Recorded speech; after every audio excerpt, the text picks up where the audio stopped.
ಅಲ್ಲಿ ಅಲ್ಲಿ ಹೋಗಿ ಹೋಗಿ ಹೊರಗೆ ಓಯ್. ಈಶ್ವರ್ ಮಲ್ಪೆ ಹಾಗೂ ತಂಡ ಇವತ್ತು ಚಾಮರಾಜನಗರದ ಸುವರ್ಣವತಿ ಜಲಾತಿಶಯದ ಬಳಿಗೆ ಬಂದಿದೆ. ಈಗ ಅವರು ಕಳ್ಕೊಂಡಿದ್ದಾರೆ, ಅವ್ರಿಗೇನಾದರೂ ಪರಿಹಾರ ಇದೆಯಾ? ಸರ್ಕಾರ 10 ಲಕ್ಷ ರೂಪಾಯಿ. ನೀನು ಅಲ್ಲಿಂದ ಎಲ್ಲಿ ಇದ್ಕೊಂಡು ಬಂದಿದ್ದ?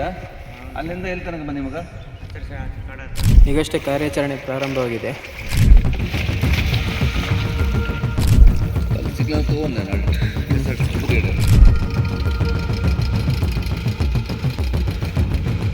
ಇವರು ಕಾಪಾಡಿರೋದು ಏನು ಅಂತಂದರೆ ಅದೊಂದು ಜೀವ ಒಳಗಡೆ. ಇವರು ಏನು ಶಿವಸ್ವಾಮಿ ಅನ್ನೋರು ಮುಳುಗಡೆಯಾಗಿ ಸಾವನ್ನಪ್ಪಿದ್ರು. ಒಂದು ಮಗು ಇತ್ತು, ಜೊತೆಗೆ ಅವರು ಹೆಂಡತಿ ಹೊಟ್ಟೆನಲ್ಲೂ ಕೂಡ ಒಂದು ಚಿಕ್ಕ ಪಾಪು ಇತ್ತು. ಅದಕ್ಕೆ ಮರು ಜೀವ ಕೊಟ್ಟಿದ್ದಾರೆ ಅಂತ ಹೇಳಿದ್ರು ಕೂಡ ತಪ್ಪಾಗಲ್ಲ. ನಮಸ್ತೆ ಕರ್ನಾಟಕದ ಎಲ್ಲ ಜನತೆಗೆ. ಈಶ್ವರ್ ಮಲ್ಪೆ ಹಾಗೂ ತಂಡ ಇವತ್ತು ಚಾಮರಾಜನಗರದ ಸುವರ್ಣವತಿ ಜಲಾತಿಶಯದ ಬಳಿಗೆ ಬಂದಿದೆ. ಸುಮಾರು 3 ದಿವಸಗಳ ಹಿಂದೆ ಇಲ್ಲೊಂದು ಘಟನೆ ನಡೆದಿದೆ. ಮೀನುಗಾರಿಕೆಗೆ ಹೋದ ಯುವಕ ಒಬ್ಬ ನೀರಿನಲ್ಲಿ ಬಿದ್ದು ಮೃತಪಟ್ಟಿರ್ತಾರೆ. ಅವರ ಮೃತದೇಹ ಇನ್ನೂ ಸಿಕ್ಕಲಿಲ್ಲ. ಫೈರ್ ಆಫೀಸರ್ಸ್ ಹಾಗೂ ಇಲ್ಲಿಯ ಸ್ಥಳೀಯರೆಲ್ಲ ಹುಡುಕಾಟವನ್ನು ನಡೆಸಿದ್ದಾರೆ. ಇವತ್ತು ಈಶ್ವರ್ ಮಲ್ಪೆ ಹಾಗೂ ಅವರ ತಂಡ ಇಲ್ಲಿಗೆ ಬಂದಿದೆ. ಆ ಒಂದು ಕಾರ್ಯಾಚರಣೆ ಯಶಸ್ಸಾಗಲಿ, ಆ ಒಂದು ಮೃತದೇಹ ಆದಷ್ಟು ಬೇಗ ಸಿಕ್ಕಲಿ ಅಂತ ನಿಮ್ಮೆಲ್ಲರ ಪ್ರಾರ್ಥನೆ ಹಾಗೂ ಆಶೀರ್ವಾದ ಈಶ್ವರ್ ಮಲ್ಪೆ ಹಾಗೂ ತಂಡದ ಮೇಲೆ ಇರಲಿ. ಹಾಗೆಯೇ ಆ ಒಂದು ಮನೆಯವರಿಗೆ ಈ ದುಃಖವನ್ನು ಸಹಿಸುವಂಥ ಶಕ್ತಿಯನ್ನು ಆ ಪರಮಾತ್ಮ ಕೊಡಲಿ ಅಂತ ನಿಮ್ಮೆಲ್ಲರಲ್ಲಿ ಪ್ರಾರ್ಥಿಸಿ ಅಂತ ಕೇಳಿಕೊಳ್ತಾ ಇದ್ದೇನೆ. ಎಲ್ರಿಗೂ ನಮಸ್ಕಾರ. ನೋಡಿ, ಇವತ್ತು ನಾವು ಬೆಳಿಗ್ಗೆ ಚಾಮರಾಜನಗರಕ್ಕೆ ಇಲ್ಲಿ ಬಂದಿದ್ದೇವೆ. ಈ ಕೆರೆ ನೋಡುವಾಗ ಸುಮಾರು ಉದ್ದಗಲಕ್ಕೂ ವಿಸ್ತರಣವಾಗಿದೆ. ಎಲ್ಲರೂ ಸಹ ಇಲ್ಲಿ ಮೀನುಗಾರಿಕೆಗೆ ತೆಪ್ಪದಲ್ಲಿ ಹೋಗುವಾಗ ಎಲ್ಲರೂ ಲೈಫ್ ಜಾಕೆಟನ್ನು ಹಾಕಿ, ಯಾಕೆಂದರೆ ಮೀನುಗಾರಿಕೆಯಲ್ಲಿ ಏನಾದರೂ ಆಕಸ್ಮಿಕವಾಗಿ ಕಾಲ್ಜಾರಿ ನೀರಿಗೆ ಬಿದ್ದರೂ ಸಹ ನಮ್ಮ ಪ್ರಾಣವನ್ನು ತಗೊಳ್ತೀವಿ. ಅದರಿಂದ ಇವತ್ತು ನಾವು ಇಲ್ಲಿ ಬಂದಿದೆ ಅಂತ ಹೇಳಿದರೆ ಆ ದೇಹ ಹುಡುಕಾಟ ಮಾಡಲಿಕ್ಕೆ. ಅದರಿಂದ ಎಲ್ರಿಗೂ ಹೇಳೋದಿಷ್ಟು, ನಾವು ಇಷ್ಟು ಕಷ್ಟದ ಕೆಲಸ ಮಾಡುವಾಗ ಒಂದು ದೇಹ ಹುಡುಕಾಡಲಿಕ್ಕೆ ಇಷ್ಟು ನೀರಲ್ಲಿ ಏನಿದೆ ಏನಿಲ್ಲ ಅಂತ ಗೊತ್ತಿರೋದಿಲ್ಲ. ಅಂಥದ್ರಲ್ಲಿ ದಯವಿಟ್ಟು ಇವತ್ತು ಮೊದಲೇ ನೀವು ವಿಡಿಯೋ ನೋಡುವಾಗ ಒಂದು ನಿಮ್ಗೆ ಹೇಳ್ತೀನಿ, ವಿಶೇಷವಾಗಿ ನಮ್ಮ ವಿಡಿಯೋವನ್ನು ಸಬ್ಸ್ಕ್ರೈಬ್ ಮಾಡಿ. ಯಾಕೆ ಹೇಳಿದರೆ ಇವತ್ತು ಎಂತೆಂಥ ವಿಡಿಯೋ ನೀವು ಸಬ್ಸ್ಕ್ರೈಬ್ ಮಾಡ್ತೀರಿ. ಯಾಕೆ ಆ ಸಬ್ಸ್ಕ್ರೈಬ್ ಮಾಡಿದರೆ ನಮಗೆ ಅದರಲ್ಲಿ ಆ ಯೂಟ್ಯೂಬ್ನವರು ಏನಾದರೂ ಒಂದು ನಮಗೆ ಅದರಲ್ಲಿ ವಿಡಿಯೋ ನೋಡಿದ್ದಕ್ಕೆ ಏನಾದರೂ ಹಣ ಬಂದರೆ ಸಹ ನಮ್ಮ ಆಂಬುಲೆನ್ಸ್ ಸೇವೆಗೆ ಹೋಗ್ತದೆ ಅಲ್ಲ. ಅಲ್ಲಿಂದ ಇಲ್ಲಿ ಬರಲಿಕ್ಕೆ ಸುಮಾರು 10ರಿಂದ 15 ಸಾವಿರ ರೂಪಾಯಿ ಖರ್ಚಾಗ್ತದೆ. ಆ ಖರ್ಚು ವೆಚ್ಚಗೂ ಆದರೂ ಆಗ್ತದೆ. ದಯವಿಟ್ಟು ಮೊದಲು ನೀವು ಹೋಗಿ ಸಬ್ಸ್ಕ್ರೈಬ್ ಮಾಡಿ, ಆಮೇಲೆ ಮತ್ತೆ ವಿಡಿಯೋ ನೋಡಿ. ಯಾಕೆಂದರೆ ನಮ್ಮ ಇದರಲ್ಲಿ ಯಾಕೆ ಹೇಳ್ತದೆ ಅಂದರೆ ಸುಮಾರು ಒಂದು ವಿಡಿಯೋ 1 ಮಿಲಿಯನ್ 2 ಮಿಲಿಯನ್ ವಿಡಿಯೋ ಓಡ್ತಾ ಇದೆ. ಆ ವಿಡಿಯೋ ಓಡಿದ್ರಲ್ಲಿ ಎಲ್ಲರೂ ನೋಡಿಬಿಡೋದು ಅಷ್ಟೇ, ಸಬ್ಸ್ಕ್ರೈಬ್ ಯಾರೂ ಮಾಡೋದಿಲ್ಲ. ಅದರಿಂದ ನನ್ನ ಎಲ್ಲ ಅಭಿಮಾನಿ ದೇವರುಗಳಿಗೆ ಕೈ ಮುಗಿದು ಹೇಳ್ತೀನಿ, ಒಂದು ಸಲ ನೀವು ವಿಡಿಯೋ ನೋಡೋದಕ್ಕೆ ಮುಂಚೆ ಸಬ್ಸ್ಕ್ರೈಬ್ ಮಾಡಿದರೆ ನಮಗೆ ಅಭಿಮಾನಿ ದೇವರುಗಳು ತುಂಬ ಆಗ್ತಾರೆ. ಆದ್ದರಿಂದ ಆ ವಿಡಿಯೋ ಇನ್ನಷ್ಟು ಜನಗಳಿಗೆ ರೀಚ್ ಆಗಿ, ಆ ರೀಚ್ ಆದ ಸಂದರ್ಭದಲ್ಲಿ ಯಾರೋ ಇದೇ ಸಂದರ್ಭದಲ್ಲಿ ನೀರಿಗೆ ಬಿದ್ದಾಗ ಇವತ್ತು ನೋಡಿ ಯಾರು ಫೋನ್ ಮಾಡಿಲ್ಲ, ಯಾರೋ ವಿಡಿಯೋ ನೋಡಿ ಇವತ್ತು ನಮಗೆ ಇಲ್ಲಿ ಫೋನ್ ಮಾಡ್ತಾರೆ. ಇಂಥ ಜಾಗದಲ್ಲಿ ನಮ್ಮ ಅಣ್ಣ ನೀರಿಗೆ ಬಿದ್ದಿದ್ದಾನೆ, ಅವನು 2 ದಿನದಿಂದ ಕಾಣೆಯಾಗಿದ್ದಾನೆ, ನೀರಲ್ಲಿ ದೇಹ ಸಿಕ್ಕಿಲ್ಲ ಅಂತ ಮನೆ ದುಃಖದಲ್ಲಿದ್ದಾರೆ. ಈ ವಿಡಿಯೋ ರೀಚ್ ಆದರೆ ಯಾರು ಕಷ್ಟದಲ್ಲಿ ನೀರಿಗೆ ಬಿದ್ದಾಗ ಆ ವಿಡಿಯೋ ನೋಡಿಕೊಂಡು ಈಶ್ವರ್ ಮಲ್ಪೆ ಟೀಮ್ ಅಂತ ಕರೀತಾರೆ. ಅದಕ್ಕೋಸ್ಕರ ಹೇಳ್ತಿದ್ದೇನೆ, ದಯವಿಟ್ಟು ನೀವು ಒಂದು ಸಲ ಸಬ್ಸ್ಕ್ರೈಬ್ ಆಗಿ ಸಪೋರ್ಟ್ ಮಾಡಿ ನಮಗೆ. ಆವಾಗ ನನ್ನ ವಿಡಿಯೋ ಸಹ ಇಡೀ ನಮ್ಮ ಕರ್ನಾಟಕದ ಎಲ್ಲ ಜಿಲ್ಲೆ ಆಗಲಿ ಊರುಗಳಿಗಾಗಲಿ ತಲುಪ್ತದೆ. ಯಾಕೆಂದರೆ ಯಾರಾದರೂ ಆಕಸ್ಮಿಕ ನೀರು ಬೀಳಬಾರ್ದು, ಬಿದ್ದರೂ ಸಹ ಅವರ ದೇಹ ತೆಗಿಲಿಕ್ಕೆ ಸುಲಭ. ಇವತ್ತು ನೋಡಿ, ಇದು 3ನೇ ದಿನ ಇಲ್ಲಿ. ಇವತ್ತು ಆ ದೇಹ ಇಲ್ಲದೆ ಮನೆಯವರು ತುಂಬ ದುಃಖದಲ್ಲಿದ್ದಾರೆ. ನೋಡ್ಬೋದು, ಇದೇ ಒಂದು ಸುವರ್ಣವತಿ ಡ್ಯಾಮ್. ಇದೇ ಒಂದು ಸ್ಥಳದಲ್ಲಿ ನಿನ್ನೆ ಘಟನೆ ನಡೆದಿದೆ.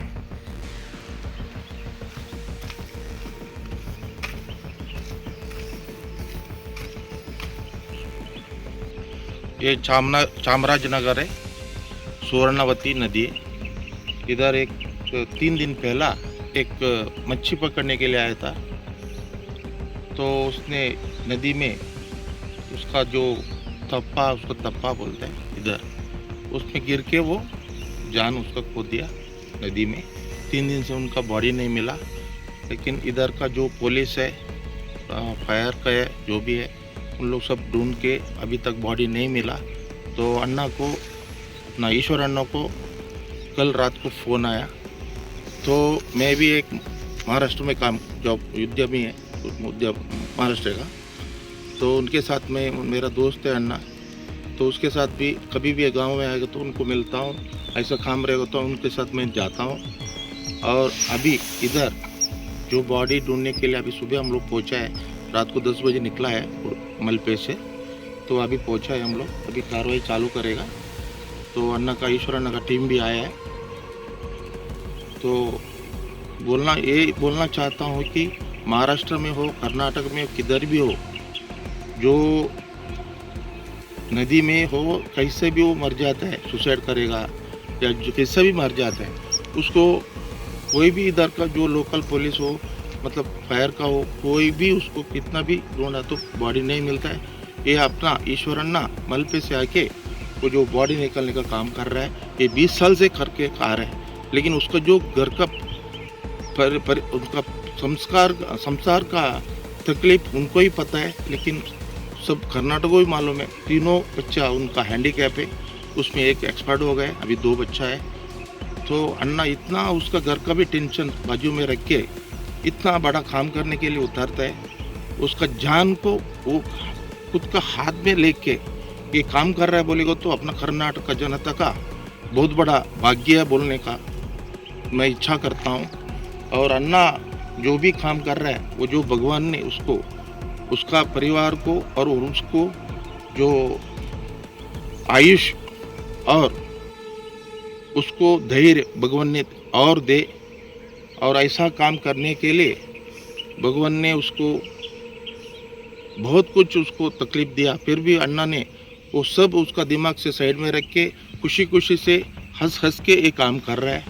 वही सबसे मैं सबको महाराष्ट्र और कर्नाटका जनता को बोलना चाहता हूँ, ये जो यूट्यूब में ये देख रहा है ईश्वर अन्ना का, ईश्वर मलपे डाल दिया तो यूट्यूब में मिलता है।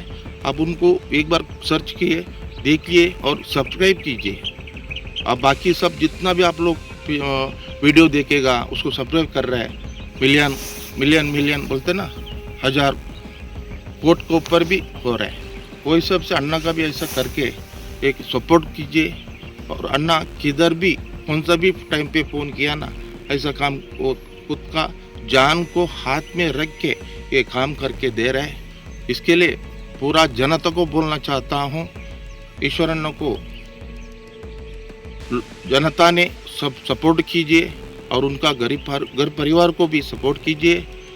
ऐसा बोलते मेरा 2 बात को ನಮಸ್ತೆ. ಬಾಡಿ ಅವರು ಎಲ್ಲಿ ಬಿದ್ದದಂತ ನಮಗೆ ನಿಖರವಾದ ಮಾಹಿತಿ ಇಲ್ಲ, ಸ್ಥಳ ಬೇಕು, ಮಾಹಿತಿ ಸಹ ಬೇಕು. ಯಾಕಂದರೆ ನಾವು ಹುಡುಕಬೇಕಾದ್ರೆ ಇಲ್ಲಿಂದ ಸುಮಾರು ಒಂದು 500 ಮೀಟ್ರ್ ದೂರ ತೋರಿಸ್ತಾ ಇದ್ದಾರೆ. ಈಗ ನಾವು ತಂದೆಯವರು ಎಲ್ಲಿದ್ದಾರೆ?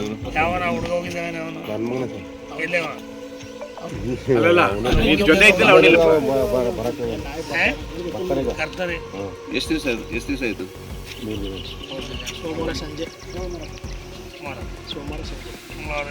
ಸೋಮವಾರ ಸಾಯಂಕಾಲ, ಒಂದು ಗುರುವಾರ ಸಂಜೆ, 3 ದಿನ ಆಯ್ತು. 3 ದಿನ ಆಗಿದೆ ಸರ್. 6:30 ಅವ್ರಿಗೆ ಪರ್ಫೆಕ್ಟ್ ಜಾಗ ಯಾವುದು ಅಂತ ತೋರಿಸ್ಬಿಟ್ಟು 5 ಗಂಟೆ ಜಾಸ್ತಿ ಆಗೋಯ್ತು ಸರ್. 6 ಗಂಟೆ ಸರ್. ಇಲ್ಲೊಂದು ಕಪ್ಪು ಕಾಣ್ತದೆ ನೋಡಿ, ಅದು ದೊಡ್ಡ ಗುಡ್ಡ. ಅದು ನೋಡಿದಿರಲ್ಲ? ಅದು ಕಾಣ್ತಲ್ಲ, ದೊಡ್ಡ ಗುಡ್ಡ. ಅದು ಗುಡ್ಡ ಅಂದ್ರೆ ದೊಡ್ಡ ಗುಡ್ಡ, ಗುಡ್ಡ ದೊಡ್ಡದು, ಸಿಕ್ಕಾಪಟ್ಟೆ ದೊಡ್ಡದಿದೆ, ಬಂಡೆ ಎಲ್ಲ ಇದೆ ಅಲ್ಲಿ. ಅದು ಅಲ್ಲಿ ಇದೆ ಅಂತ ನೋಡ್ಲಿಕ್ಕೆ ಇಲ್ಲಿ ಬೆಂಡೆ ನೋಡಿ ತಲೆ ಬಂದದ ನೋಡಿ, ಇಲ್ಲೊಂದು ಈ ಕಡೆ ಅದೇನೋ ಒಂದು ಬೆಂಡೆ ಇಲ್ಲ, ಉಲ್ಟಾ ಬಿದ್ದಿರ್ತಾರೆ. ಮುಖಲ್ಲಿ ಹೋಗಿ ಹೂಳಿಗೆ ಹೋಗಿ ಬಿದ್ದಿರ್ತಲ್ಲ, ತಿನ್ಲಿಕ್ಕೆ ಆಗೋದಿಲ್ಲ ಅಷ್ಟು ಬೇಗ. ಆದರೆ ಡಿಕಂಪೋಸ್ ಆಗೋ ಬಾಡಿ ಮೇಲೆ ಎತ್ತುವಾಗ ತಿನ್ಲಿಕ್ಕೆ ಶುರು ಮಾಡ್ತದೆ ಬಾಡಿ.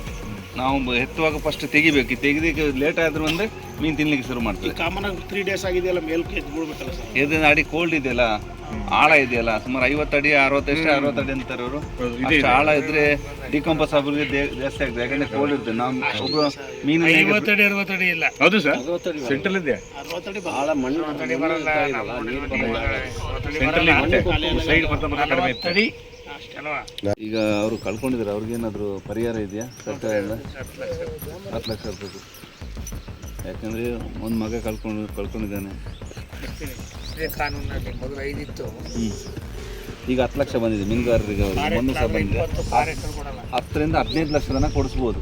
ಆ ಬೋಟ್ ದೋಣಿಗೆಲ್ಲ ಹೋಗಿದ್ರೆ 15 ಲಕ್ಷ ತನಕ ಬರ್ತದೆ. ಈಗ ಖಂಡಿತವಾಗಿ ಆಗಲಿ, ಒಳ್ಳೇದಾಗಲಿ. ನೀವು ಒಳ್ಳೆ ಕೆಲಸ ಮಾಡ್ತಾಯಿದ್ರೆ ಆ ಬಡವರಿಗೆ ಒಂದು ಏನಾದರೂ ಮೀನುಗಾರಿಕೆ ಹೋದವರಿಗೆ ವ್ಯವಸ್ಥೆ ಮಾಡಿ. ಮತ್ತು ಮೀನುಗಾರಿಕೆ ಹೋದವ್ರು ಸಹ ಲೈಫ್ ಜಾಕೆಟ್ ಹಾಕ್ಕೊಳ್ಳಿ.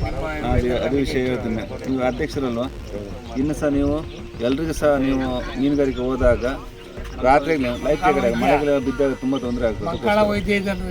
ಹೌದೌದು. ಲೈಫ್ ಜಾಕೆಟ್ ಯಾಕೆ ಹಾಕಲ್ಲ ಅಂತ ಗೊತ್ತಾಗಿಲ್ಲ. ಅಂದರೆ ಮೀನುಗಾರಿಕೆಗೆ ಹೋಗುವವರು ಸರ್ ಈಗ MLA ಇವ್ರಿಗೆ ಅಂತೇಳಿ ಹೆಲ್ಮೆಟ್ ಹಾಕೋರು ಪೊಲೀಸರು ಹಿಡಿತಾರೆ, ಅದಕ್ಕೆ ಹಾಕೋದೀವಿ ಅಂತಲ್ಲ, ಆ ಥರ ಗೊತ್ತು ಅಷ್ಟೇ. ಅದೇ ಮೊಬೈಲ್ ಹೊಡೆದೋದ್ರೆ ಹೇಗೆ ಮೊಬೈಲ್ಗೆ ಹೇಗೆ ಸ್ಕ್ರೀನ್ ಗಾರ್ಡ್ ಹಾಕ್ತಾರೆ ಗಟ್ಟಿ ಮುಟ್ಟಾಗಿ, ಮೊಬೈಲ್ ಬೇಕು. ಅದೇ ಥರ ಈಗ ನಮ್ಮ ಜೀವ ಬೇಡವಾ? ಬೇಕು, ಎಲ್ಲ ಮಾಡಬೇಕು ಅನ್ನೋದು ಅವ್ರಿಗೆ ಇದೆ ಆದರೆ ಟೈಮಲ್ಲಿ ಏನೋ ಕೇಳಲ್ಲ. ಇಲ್ಲ, ಹಾಕ್ಬೇಕು ಅಣ್ಣ. ಇದಲ್ಲ, ಇದು ಈ ಸ್ವರವನ್ನು ನಾವು ಮೀನುಗಾರಿಕೆ ಕೆಲಸ ಹೇಳಿದ್ದೇವೆ. ನಮ್ಮ ಬಂದರಿಂದ ಅಳಿವಿಂದ ಹೋಗುವಾಗ ಯಾರು ಲೈಫ್ ಜಾಕೆಟ್ ಹಾಕೋದಿಲ್ಲ, ಬರುವಾಗ ಹಾಕೋದಿಲ್ಲ. ಮೊನ್ನೆ 4-5 ಜನ ಅಲ್ಲಿ ನಮ್ಮ ಗಂಗೊಳ್ಳಿಯಲ್ಲಿ ನೀರು ಬಿದ್ದು ಮೃತಪಟ್ಟಿದ್ದಾರೆ. ಅದೇ ರೀತಿ ನಾನು ಇಲ್ಲಿ ಸಹ ಒಂದು ಎಲ್ಲರೂ ಸಹ ಮೀನುಗಾರಿಕೆ ಇದ್ದೇ ಫಸ್ಟ್ ಅಲ್ಲ, ನಮಗೆ ಸಾವಿರಾರು ದೇಹ ತೆಗೆದವರು ಈ ಮೀನುಗಾರಿಕೆ ತೆಪ್ಪದಲ್ಲಿ ಬಿದ್ದು ತುಂಬ ಜನ ತೆಗೆದಿದ್ದೇವೆ. ಆದರೆ ಲೈಫ್ ಗಾರ್ಡ್ ಯಾಕೆ ನಾನು ಸಹ ಈಜುಗಾರನೇ, ನನಗೆ ಈಜು ಬರ್ತಂದ ಹೋಗ್ತೇನೆ. ಅಲ್ಲಿ ಏನಾದರೂ ಎದೆ ನೋವು ಬಂತು ಅಥವಾ ಏನಾದರೂ ಮಿಸ್ಟೇಕ್ ಆಯಿತು, ಅವು ಬೇಕಾಗ್ತದೆ. ಅದಕ್ಕೋಸ್ಕರ ಒಂದು ಕಡ್ಡಾಯ ಹಾಕಿಸ್ಬೇಕು ಎಲ್ಲರೂ ಸಹ. ಸರಿ ಇದೆ ಸರ್, ಅದನ್ನು ಕೊಟ್ಟಿದ್ದಾರೆ. ನಾವೇ ಕೊಡಿಸ್ತೀವಿ ಕೇಳಿ ಅವ್ರನ್ನ ಕೊಡ್ತೀರಾ ಸರ್? ಕೊಟ್ಟರೆ ಹಾಕಲ್ಲ. ಅದೇ ಪೊಲೀಸ್ನವ್ರು ಹಿಡಿತಾರೆ ಅಂತ ಹೆಲ್ಮೆಟ್ ಹಾಕತ್ತ ನೋಡಿ, ಆ ಥರ ಇವರು. ನೀನು ಅಲ್ಲಿಂದ ಎಲ್ಲಿ ಈಜ್ಕೊಂಡು ಬಂದಿದ್ದ? ಅಲ್ಲಿಂದ ಎಲ್ಲಿ ತನಕ ಬನ್ನಿ ಮಗ? ಅಲ್ಲ, ಆ ಗುಡ್ಡ ಉಂಟು, ಫಸ್ಟ್ ಅಲ್ಲಿ ಬಂದಿಯಾ? ಅಲ್ಲಿ ಬರಲಿಲ್ಲ ಸರ್, ಆ ದೋಣಿ ಐತಲ್ಲ, ಆ ದೋಣಿ ಹಂಗೆ ಅಷ್ಟು ಒಂದು ಅರ್ಧ ಕಿಲೋಮೀಟರ್ ಈಜಿದೆಯಾ ನೀನು? 500 ಮೀಟರ್ ಆಗ್ತದಲ್ಲ? 500 ಮೀಟರ್ ಅಲ್ಲ, ಈ ಕಡೆ ಬರ್ಬೇಕಾದ್ರೆ ಇಲ್ಲಿ ಬರ್ಬೇಕಾದ್ರೆ ಒಂದು 500 ಮೀಟರ್ ಆಗುತ್ತೆ. ಹಲೋ, ಅವನಿಗೆ ಕಾಣಿಸ್ತಾ ಇದ್ದಾನ ಮುಂದ್ಗಡೆ ಈಜ್ತಿದ್ದ? ಸ್ವಲ್ಪ ದೋಣಿ ಮುಳಿಗತ್ತಲ್ಲ, ಅವಾಗ ಸ್ವಲ್ಪ ಹತ್ರ ಅಷ್ಟೇ ಹೊಡೆದಿದ್ದ ಅವನು. ಆಮೇಲೆ ನೋಡಿಲ್ಲ ಸರ್. ನೀನು ಈಜ್ಕೊಂಡು ಬಂದ್ಬಿಟ್ಟಿಯಾ? ಈಗ ಆ ಜಾಗ ನಿಖರವಾಗಿ ಜಾಗ ತೋರಿಸ್ಬೋದಾ? ಅಷ್ಟು ಕ್ಲಿಯರ್ ಆಗಿ ತೋರ್ಸೋಕ್ಕಾಗಲ್ಲ. ನೈಟ್ ಟೈಮ್ ಅಲ್ಲಿ ಕರೆಕ್ಟ್ ಇದಾಗಿಲ್ಲ, ಯಾಕಂದ್ರೆ ಕತ್ಲೆ ಅಲ್ಲ. ಮತ್ತೆ ಇವನು ಬಂದಲ್ಲ, ಅವ್ನು ತಿರುಗಿ ನೋಡ್ಲಿಕ್ಕೆ ಇಲ್ಲ ಅಂತ ಗೊತ್ತಾಗೋದಿಲ್ಲ.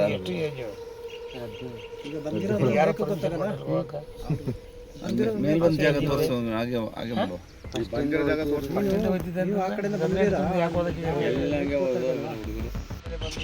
ಅವಾಗ ಒತ್ತಡ ಬಾರಾಗಿ ಒಳಗೆ ದೋಣಿ ಅಡಿಗೆ ಹೋಗಿದ್ದ? ಕ್ರಾಸ್ ಹೆಂಗೆ ಉಂಡಿತ್ತು ಮುಳಿಕೊಂಡು ಒಳಗೆ ಒಳಗೆ ಇದ್ದ ಹಿಂಗೆ ಒಳಗೆ ಇಷ್ಟೇ. ದೋಣಿ ಬಿಟ್ಟು ಈಜ್ಕೊಂಡು ಹೋಗಿದ್ದಾನ, ದೋಣಿ ಒಟ್ಟಿಗೆ ಅಡಿಗೆ ಹೋಗಿದ್ದಾನ? ದೋಣಿ ಬಿಟ್ಟು ಸ್ವಲ್ಪ ದೂರ ನೋಡಿದ್ದಷ್ಟೇ. ದೋಣಿ ಬಿಟ್ಟು ಈಜ್ಕೊಂಡು ಬಂದಿದ್ದಾನೆ. ಯಾಕೆಂದ್ರೆ ದೋಣಿ ಇದ್ದ, ದೋಣಿ ಕವಿಚಿ ಬಿದ್ದು ಅಡಿಯಲ್ಲಿ ದೇಹ ಇರ್ತದೆ ಕೆಲವು. ಮೊನ್ನೆ 3 ಜನ ಬಿದ್ದರು, 2 ಅದ್ರ ಒಳಗಡೆ ಇದ್ದಿದ್ರು. ಅದಕ್ಕೆ ಕೇಳಿದ್ದ. ಈಗ ನನ್ನ ಪ್ರಕಾರ ದೋಣಿ ಒಳಗೆ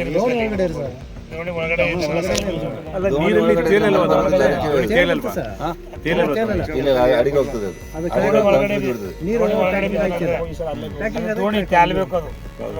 ಇಲ್ಲ, ಇದು ತಿರುದ್ರೆ ಇದು ಅಡಿಗೆ ಹೋಗ್ತದೆ. ಫೈಬರ್ ಒಳಗಡೆ ಬಿದ್ದಾನವ. ಯಾಕೆಂದ್ರೆ ಮೊನ್ನೆ ಸಿಕಂದೂರಲ್ಲಿ 3 ಜನ ಬಿದ್ರು, ಏನೋ ಊಟಕ್ಕಂತ ಹೋದವರು. ಹೋದಾಗ ಇಬ್ರದ್ದು ದೋಣಿ ಅಡಿಯಲ್ಲಿದ್ದು, ನಾನು ಅಡಿಯಲ್ಲಿ ಹುಡುಕುವಾಗ ಮತ್ತೆ ಸುತ್ತಲೇ ಮತ್ತೊಬ್ಬ ಇದ್ದ. ಅಲ್ಲೇ ಪಕ್ಕದಲ್ಲೇ ಇರ್ತಾನೆ.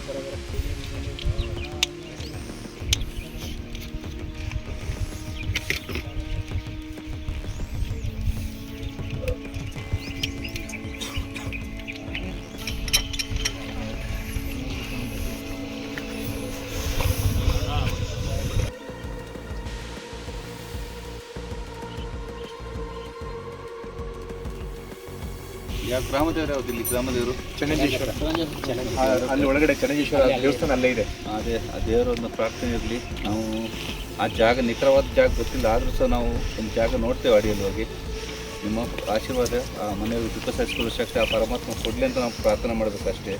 ಆದಷ್ಟು ಬೇಗ ದೇಹ ಸಿಗಲಿ ಅಂತ ಎಲ್ಲರೂ ಕೈ ಮುಗಿದು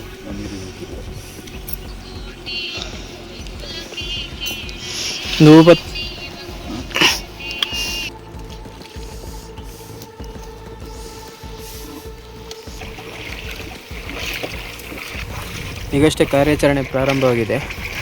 ಸುಮಾರು ಆ ದಡದಿಂದ ಎಷ್ಟು ದೂರ ಇದೆ ಅಲ್ಲಿಗೆ? 300ರಿಂದ 400 ಮೀಟ್ರ್ ನಾವು ತೆಪ್ಪದಲ್ಲಿ ಪ್ರಯಾಣ ಮಾಡಬೇಕು. ನೋಡ್ಬೋದು, ಈಶ್ವರಣ್ಣ ಅವರು ಆ ತೆಪ್ಪದಲ್ಲಿದ್ದಾರೆ.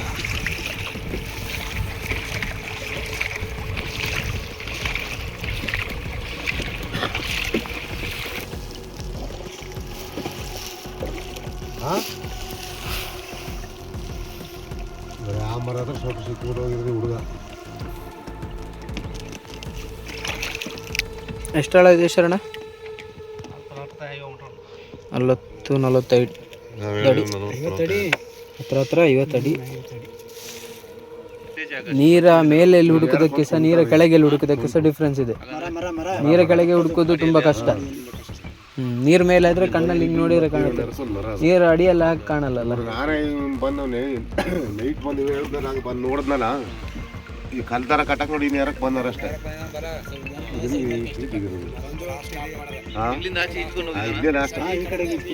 ಆಮೇಲೆ ಈಜಿರೋದಿಲ್ಲ, ನೀವು ಈಜು ಹೊಡ್ಕೋಗೋಣ ಹೊಡೆದಿರ ಮುಂದೆ ಹೊಂಟದ. ನಾವು ಈಜು ಹೊಡಿಯೋದಿಲ್ಲ. ಅಂದ್ರೆ ನಿನ್ ಪ್ರಕಾರ ಒಂದೆಷ್ಟು ಈಜು ಹೊಡೆದಿದ್ರು? ಒಂದು 10 ಅಡಿ 10 ಅಡಿ ಮುಂದೆ ಅಷ್ಟೇ, ಜಾಸ್ತಿ ಹೊಡೆದಿದ್ದಾನೆ ಅದಕ್ಕಿಂತ 10 ಅಡಿ ಸ್ಟೋರ್ ಹೋಗಿರ್ತಾರಷ್ಟೇ ಅಲ್ವಾ? ಹುಡುಗ ದೋಣಿ ನೋಡಿ ಈ ನರಕ್ಕೆ ಮುಗಿರೋದು. ಫಸ್ಟ್ ದೋಣಿಗೆ ತೂಲೆ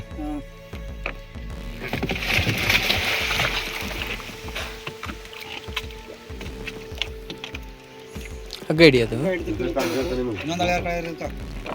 ಬೇರೆ ಅಲ್ಲೇ ಜೊತೆ ಸಿಗ್ನಲ್ ತೊಗೊಂಡೆ ನಾಳೆ ಚಿಕ್ಕಬುರಿ ನಾನು ಸಿಗ್ನಲ್ ಕೊಡ್ತಾ ಅಡಿಯಲ್ಲಿ ಏನಂದರೆ ಒಂದು ಸಲ ಹೇಳಿದ್ರೆ ಸ್ವಲ್ಪ ಬಿಡಿ, 2 ಸಲ ಹೇಳಿದ್ರೆ ಸ್ವಲ್ಪ ಬಿಡಿ, 3 ಸಲ ಹೇಳಿದ್ರೆ ಮೇಲೆ ಇರ್ಬೇಕು. ಯಾಕಂದರೆ ಊರೆಲ್ಲ ಸಿಕ್ಕಾಕೊಂಡ್ರೆ ಮೇಲ್ಬಟ್ಟೆ ಸಿಗ್ನಲ್ ಅರ್ಥ ಆಯ್ತಲ್ಲ? ಕೇಳಿದೆ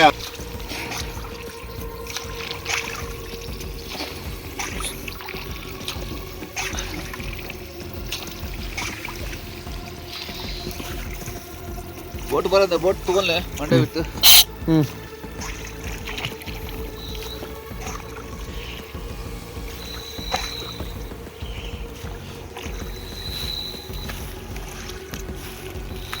ರಮೇಶ್ ಅಣ್ಣ, ಬೋಟ್ ಬರ್ತದ ಒಂಚೂರು ದೂರಡೆ ಉಂಟು ಪಂಡ ಆರಿಪ್ಪನಲ್ಲಿ ಬರ್ಕೊಂಡು ಬಿಡ್ಚಿ ಅಡಿಟ್ಟು ಅವ್ನು ಎಲ್ಲೆಲ್ಲ ಹುಡುಕ್ತಾರ ಕೆಲಸ. ದೋಣಿ ನೀರು ಬೋಟ್ ಬರೀರ ಆ ಸೈಡಿಗೆ ಹೋಗೋಣ. ಅವರು ಸ್ವಲ್ಪ ಸೈಡ್ ಹೋಗಿ ಬನ್ನಿ.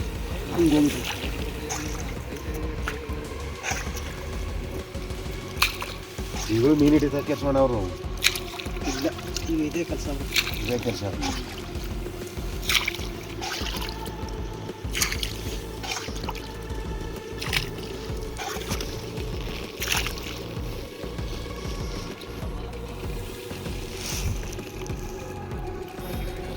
ಸುಮಾರು 2 ಫೀಟ್ಗಳಷ್ಟು ಇಲ್ಲಿ ಹೂಳು ತುಂಬಿಕೊಂಡಿದೆ ಅಂತ ಹೇಳ್ತಿದ್ದಾರೆ ಈಶ್ವರಣ್ಣ. ಆ ಪ್ರಕಾರ ಹೂಳಿನಡಿಯಲ್ಲಿ ಅವನ್ನೆಲ್ಲಾದರೂ ಸಿಕ್ಕೊಂಡಿರಬೇಕು ಅನ್ನೋ ಒಂದು ಶಂಕೆ.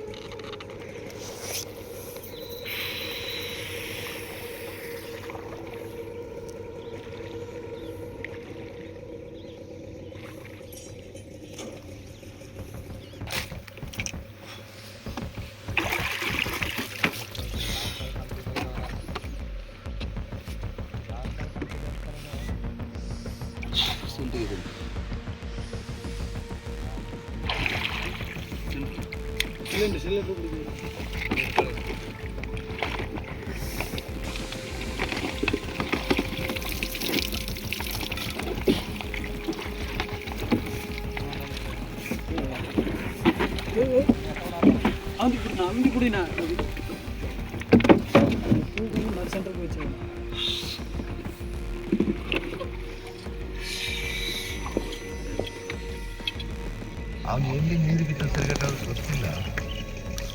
ಅದು ರಾಜ ಅಲ್ಲಿ ಅವನಿಂದ ಇನ್ನು ಅವ ಫೋನ್ ಮಾಡ್ಬಿಡಲ್ಲ. ನಾವು ಏನು ಮಾಡ್ಬೋದು, ಒಂದು ಸ್ವಲ್ಪ ಗುಳ್ಳೆ ಬರ್ತದ, ಆ ಗುಳ್ಳೆ ಬಂದ ಜಾಗನ ಹುಡುಕ್ಬೇಕು.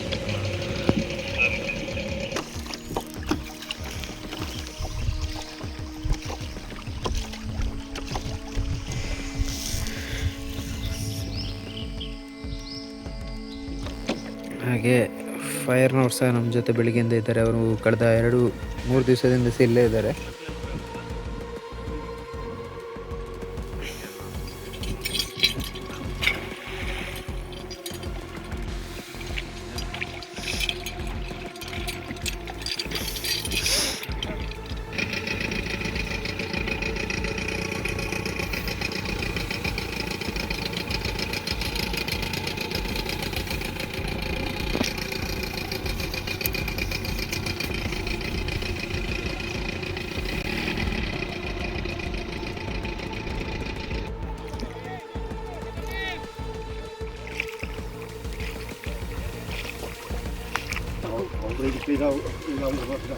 ಅವರು ಹೇಳ್ಕೊಬತ್ತಾರ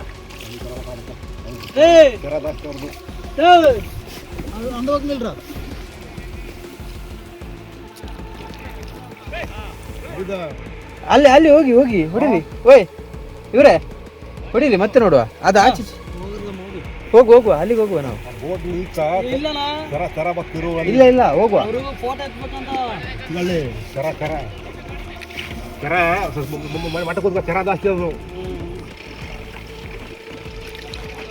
ಈಶ್ವರಣ್ಣ ಓಯ್ ನಾನು ನಿಂತೀನಿ ಅನ್ನೋರು ಡ್ಯಾಮ್ನಲ್ಲಿ ನೀರಿನಲ್ಲಿ ಮುಳುಗಿ ಸಾವನ್ನಪ್ಪಿದ್ದು ಅದರ ಕಾರ್ಯಾಚರಣೆಯಲ್ಲಿ ಒಂದು ದೊಡ್ಡ ಸವಾಲೇ ಆಗಿತ್ತು.